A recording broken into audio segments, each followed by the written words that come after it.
Bayangkan sebuah negara di Afrika yang selama ribuan tahun menjadi tempat bertemunya berbagai peradaban. Di negara ini piramida-piramida berdiri di tengah gurun.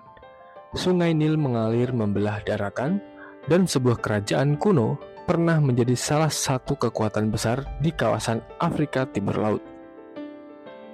Negara itu adalah Sudan. Tetapi tahukah kalian, ketika mendengar nama Sudan, mungkin yang pertama muncul di pikiran adalah perang dan konflik.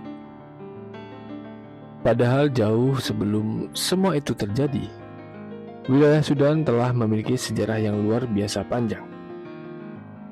Jadi, sebenarnya seperti apa negara Sudan? Mengapa wilayah itu begitu penting dalam sejarah Afrika? Dan bagaimana sebuah negara yang dulu begitu luas akhirnya harus kehilangan sebagian wilayahnya? Mari kita mulai dari masa lalu.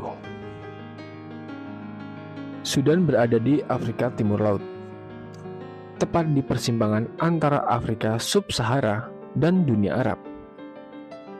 Negara ini berbatasan dengan Mesir, Libya, Chad, Republik Afrika Tengah, Sudan Selatan, Ethiopia, dan Eritrea, serta memiliki garis pantai di Laut Merah. Luas wilayah Sudan saat ini sekitar 1,860 juta kilometer persegi, menjadikannya salah satu negara terbesar di Afrika. Dan ada satu hal yang membuat geografi Sudan begitu istimewa, yaitu Sungai Nil. Dua cabang utama Sungai Nil, yaitu Nil Putih dan Nil Biru, bertemu di wilayah ibu kota Khartoum.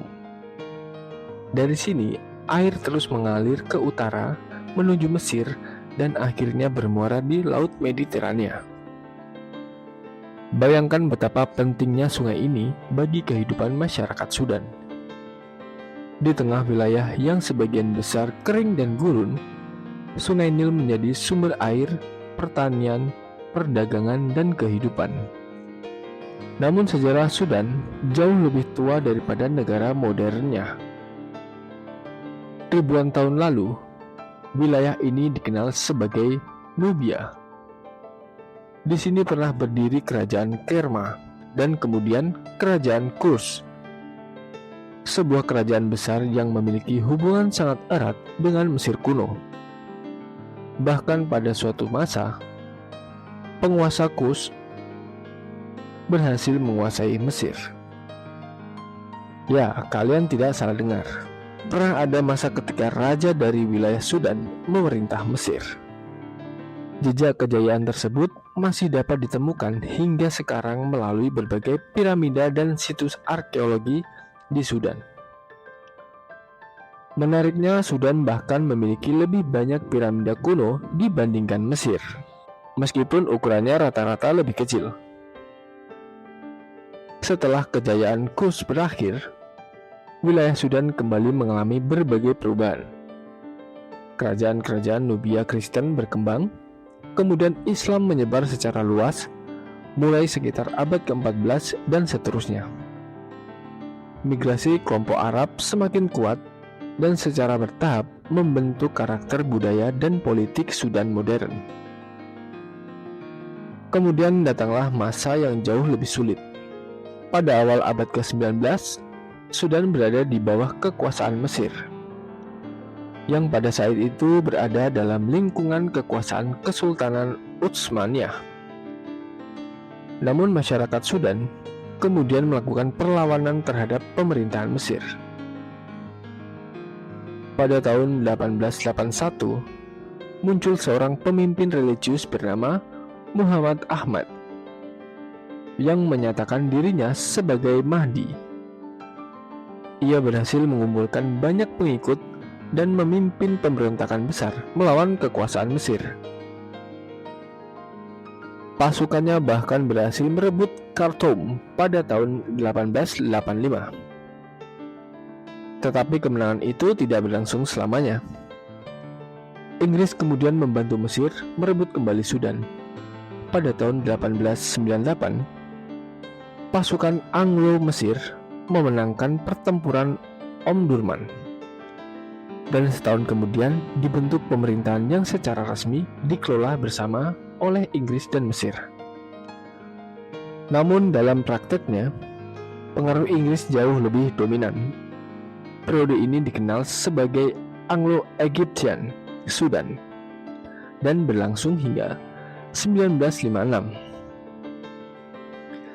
Nah, disinilah kita sampai pada salah satu pertanyaan menarik. Apakah Sudan pernah dijajah? Jawabannya sedikit rumit. Secara resmi Sudan berada di bawah pemerintahan bersama Inggris dan Mesir. Tetapi dalam prakteknya, Inggris memegang kendali yang sangat besar, sehingga Sudan sering dipandang sebagai wilayah yang secara de facto berada di bawah kekuasaan Inggris. Setelah perjuangan politik yang panjang, Sudan akhirnya memperoleh kemerdekaan pada 1 Januari 1956. Bendera yang digunakan Sudan setelah kemerdekaan juga mengalami perubahan. Bendera Sudan modern memiliki 4 warna utama: merah, putih, hitam, dan hijau. Warna-warna tersebut berkaitan dengan identitas sejarah dan politik Arab Afrika. Merah dikaitkan dengan perjuangan, putih dengan perdamaian, hitam dengan rakyat Sudan, dan hijau dengan Islam, pertanian, serta kemakmuran.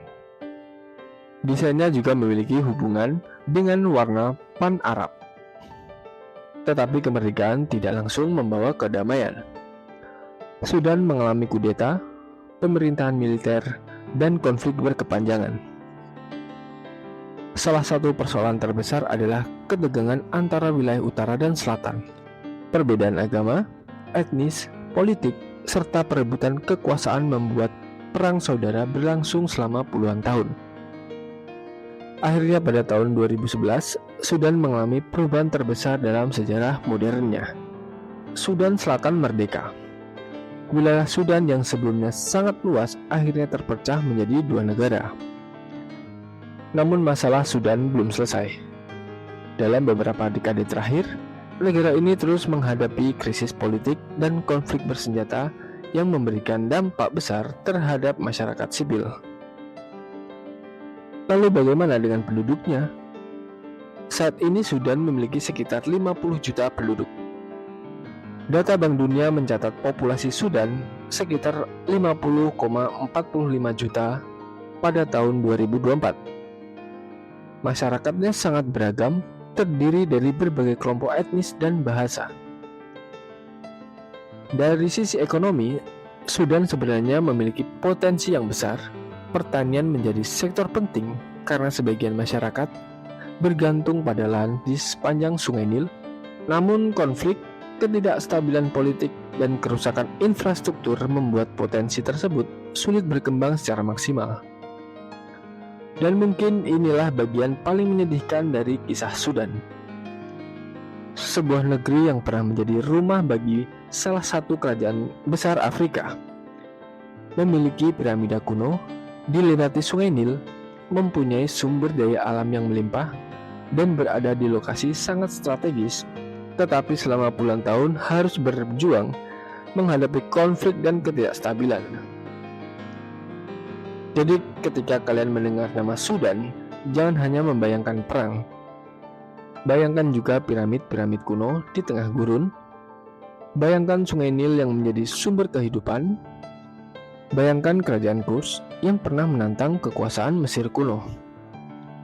Dan bayangkan sebuah bangsa yang telah melewati ribuan tahun sejarah, dari kerajaan kuno, penjajahan, perjuangan kemerdekaan, hingga perpecahan menjadi 2 negara.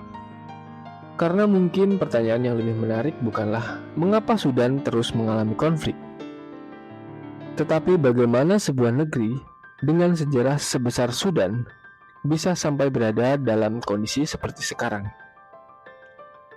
Dan kemungkinan jawaban atas pertanyaan itu tidak hanya tersimpan dalam sejarah modern Sudan, tetapi juga jauh di masa lalu, di sepanjang aliran Sungai Nil. Lalu menurut kalian, apakah Sudan suatu hari nanti bisa kembali menjadi salah satu negara paling berpengaruh di Afrika? Atau akankah konflik tersebut menjadi bagian dari sejarahnya? Tulis pendapat kalian di kolom komentar. Karena masih banyak negara di dunia yang menyimpan sejarah luar biasa, tetapi jarang kita ketahui. Jangan lupa like, subscribe, dan ikuti terus info-informasi untuk menjelajahi kisah negara-negara lainnya. Sampai jumpa di cerita berikutnya. Terima kasih.